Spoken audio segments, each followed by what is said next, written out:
Jessica Wongso menghadirkan sejumlah saksi ahli yang meringankan dirinya. Di depan hakim, para ahli patologi forensik itu meragukan sianida jadi penyebab kematian Mirna Salihin.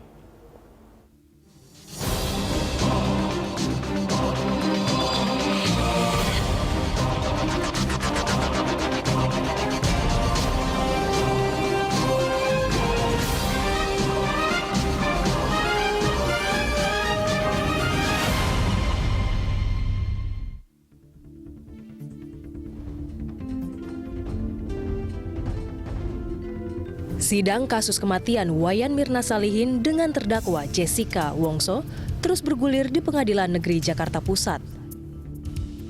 Sidang yang sudah berlangsung lebih dari 18 jilid itu masih tetap menarik perhatian masyarakat.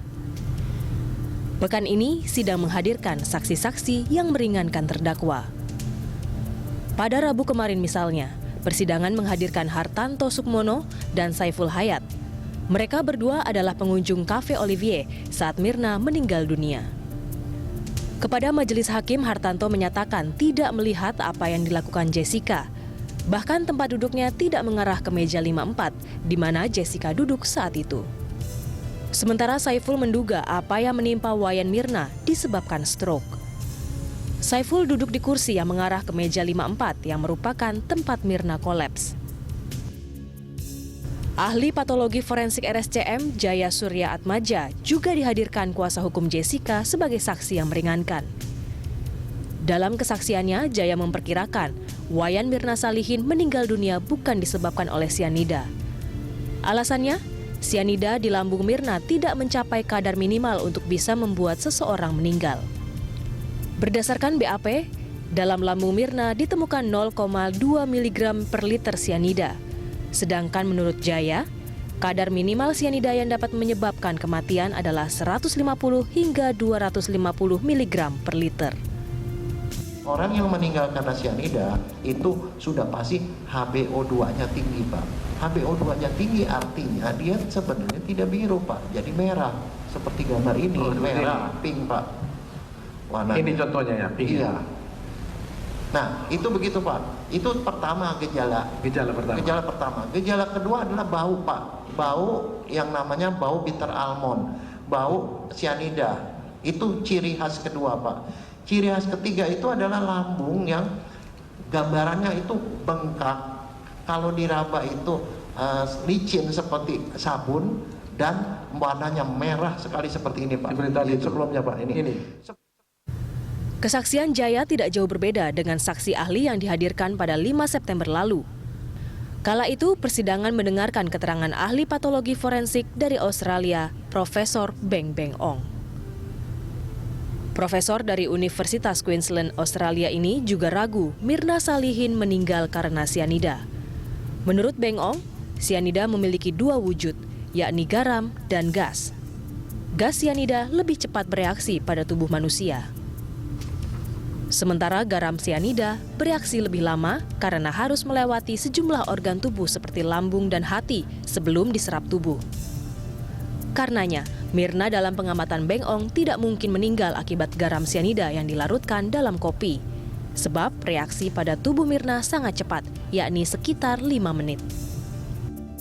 Dan berdasarkan hal ini, sebagaimana yang telah saya sebutkan dalam slide saya,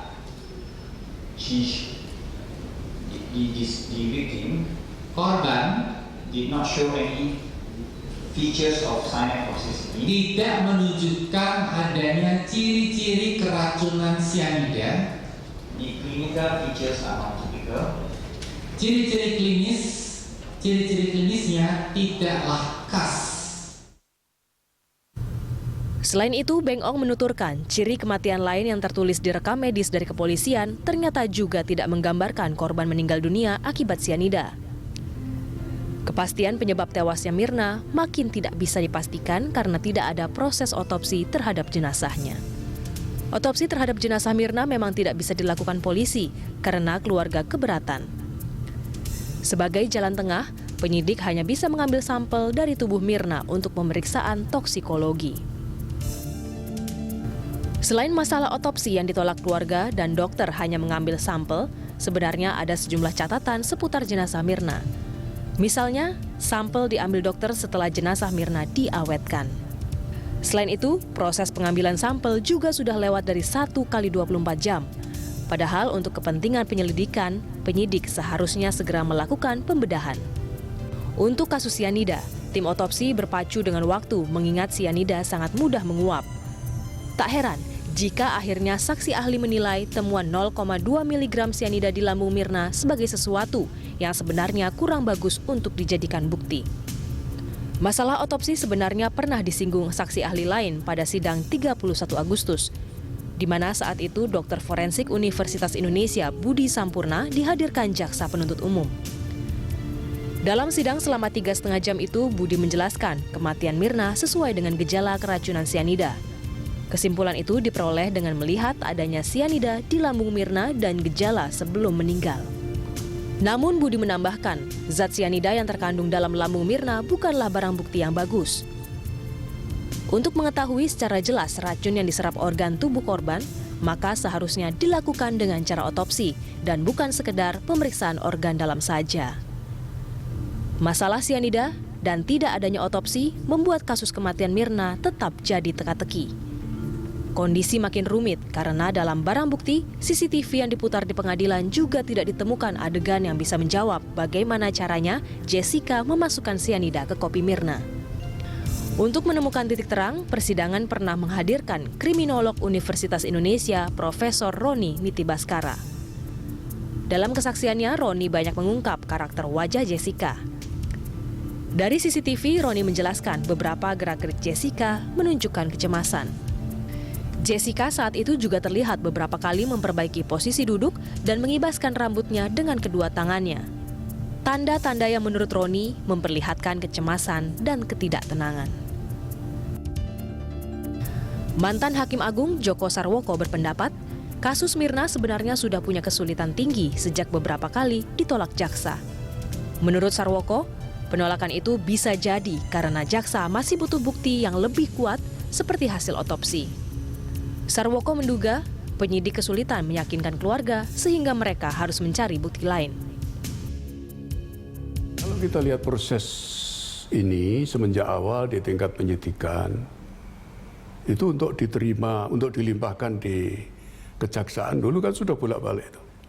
Berapa kali saya, mungkin sekitar 3 atau 4 kali. Nah, dalam dugaan saya, kemungkinan kejaksaan dulu sudah mengingatkan bahwa ini penting dilakukan otopsi. Tapi mungkin penyidik juga masih sudah berupaya untuk itu, tapi keluarganya kan keberatan.